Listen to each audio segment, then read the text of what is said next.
बच्चों आज हम सीखने वाले हैं बर्नौलीज थ्योरम कॉन्सेप्ट।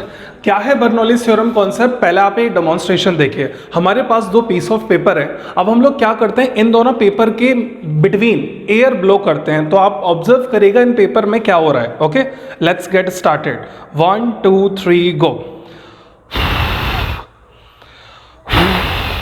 आप लोगों ने क्या देखा बच्चों, जैसे एयर इनके बीच में से होकर जाती है तो ये दोनों पेपर स्ट्रिप बच्चों एक दूसरे के क्लोज आते हैं, ना कि एक दूसरे से दूर जाते हैं। तो यही कॉन्सेप्ट आपको आज समझना है कि यहां पर ऐसा क्या हुआ कि पेपर स्ट्रिप एक दूसरे के क्लोज आने लगे जब इनके बीच में से एयर फ्लो हुई। तो बच्चों बर्नौलीज का एक सीधा सा कॉन्सेप्ट है, बहुत ध्यान से सुनिएगा। जहां पर वेलोसिटी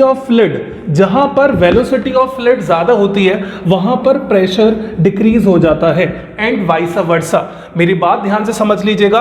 अगर फ्लूइड मतलब कोई गैस या फिर लिक्विड, उसका फ्लो होने का स्पीड ज्यादा है तो वहां उस पोर्शन में प्रेशर डाउन चला जाता है। तो यहां पर बच्चों यही हुआ कि जब हम लोगों ने इन पेपर के बीच में एयर को ब्लो किया तो यहां इस रीजन में प्रेशर हो गया कम और साइड का प्रेशर ज्यादा, और उसी प्रेशर ने इनको ढकेला दोनों को एक पास, जिससे ये आपको नजदीक आते हुए दिखे।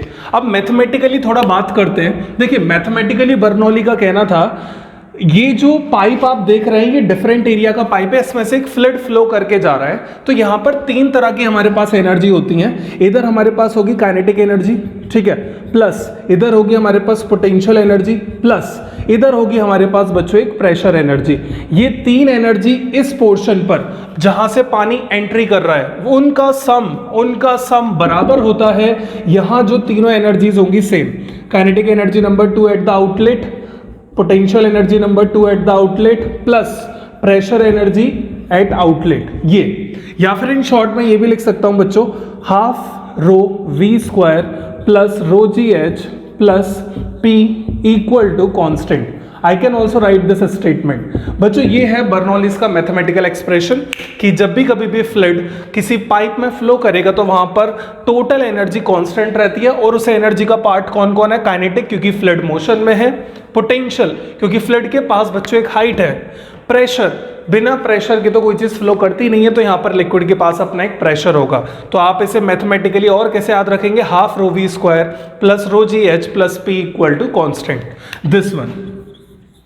अब बच्चों इसमें एक कंडीशन में अप्लाई कर रहा हूं। अगर यहां पर देखिए, अगर यहां पर ये जो पाइप आप देख रहे हैं, इस पाइप में हाइट जो है ग्राउंड से और रेफरेंस लेवल से, हाइट जो है रेफरेंस लेवल से बराबर हो जाए, H1 और H2 अगर बच्चों हमारे बराबर हो गए तो हम कह सकते हैं potential energy gets equal, potential energy बराबर हो जाएगी, ठीक है। और अगर पोटेंशियल एनर्जी का टर्म कौन सा है इसमें से? ये है बच्चों काइनेटिक एनर्जी का टर्म, ये है पोटेंशियल एनर्जी का टर्म, ये है प्रेशर एनर्जी का टर्म।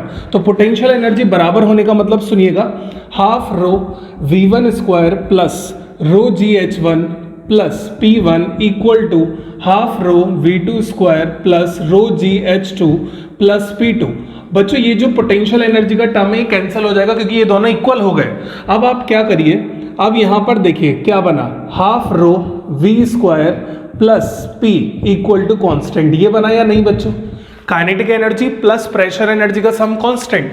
अब बच्चों इन दोनों का सम कांस्टेंट आपको कब मिल सकता है बताइए? ये तभी मिल सकता है अगर कहीं प्रेशर ज्यादा हो रहा है, अगर कहीं प्रेशर ज्यादा हो रहा है तो काइनेटिक एनर्जी यानी स्पीड वहां कम होनी चाहिए, तब जाके इनका सम आपको कांस्टेंट मिलेगा। और बच्चों भूल गए क्या आप, स्टार्टिंग में अभी मैंने आपको क्या बताया था, स्पीड अगर ज्यादा है तो प्रेशर वहां कम। इस तरीके से बर्नौली ने दिया अपना ये स्टेटमेंट।